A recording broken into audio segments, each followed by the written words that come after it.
సామానంతా స్వాధీనం చేసుకోండి. ఏఎస్పీ గోపీనాథ్ ఎక్కడ? తెలీదు. తెలీదు? తెలీదు. చెప్పా.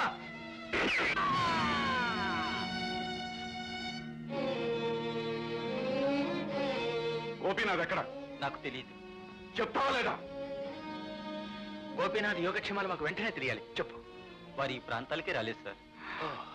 భగవంతుడా, నువ్వున్నావు.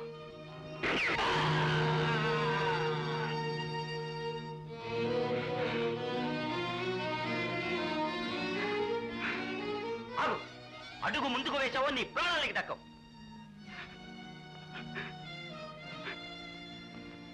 నీ చేతుల్లో నా ప్రాణాలు పోవటం నా అదృష్టంగా భావిస్తాను ఆయన. ఇదిగో ఈ రివాల్వర్ కూడా తీసుకో. రెండింటితో ఒకేసారి కాదు. గోపి ఆగు నాయనా, ఆగు. సార్, ఇంతవరకు మీ మాట నేను ఎప్పుడూ కాదనలేదు. కానీ ఈ విషయంలో మాత్రం నన్ను కాదనకండి. వీడు సంఘద్రోహి, దేశద్రోహి. ప్రత్యక్షంగా నా కళ్ళతో నేనే చూశాను. వీడిని మాత్రం వదలడానికి వీలే. నువ్వు పొరపాటు పడుతున్నావు నాయన. నిజం తెలిస్తే నువ్వే ఆశ్చర్యపోతావు. ఇతను ఎవరో కాదు, నీ కన్న తండ్రి.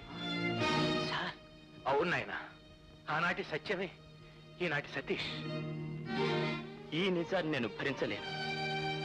నా తండ్రి విద్యను ద్వేషించేవాడంటే సహించాను. మూర్ఖత్వంలో నా తల్లిని బలి తీసుకున్నాడన్నా కూడా బాధపడలేదు.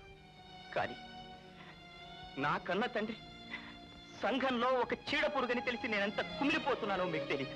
చూసే కళ్ళను, వినే చెవులను మాత్రమే నమ్మకూడదు నాయన. అందుకు భిన్నంగా ఉండే అంతరంగం ఒకటి ఉంది. అది నీ తండ్రికి ఉంది. ఇన్నాళ్ళు ఇన్నేళ్లు ఏ దేశద్రోహిని, సంఘద్రోహిని పట్టుకోవాలని నువ్వు ప్రయత్నం చేస్తున్నావు. అతన్ని నీకు అప్పగించడానికి సిద్ధంగా ఉన్నాడు. అవును బాబు, ఇంతకాలం వాళ్ళలో ఒకటిగా చేరి కలిసిమెలిసి తిరిగినట్టు నటించి వాళ్ళ రహస్యాలన్నీ తెలుసుకున్నాను. ఈ రోజే ఆ రాజ్యాన్ని నీకు అప్పగిస్తాను. రా బాబు. పద.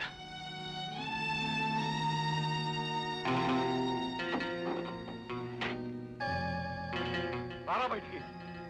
ఎక్కడ్రా మీ బాస్? తెలీదు. తెలీదు? నన్ను చంపకండి, నన్ను చంపకండి.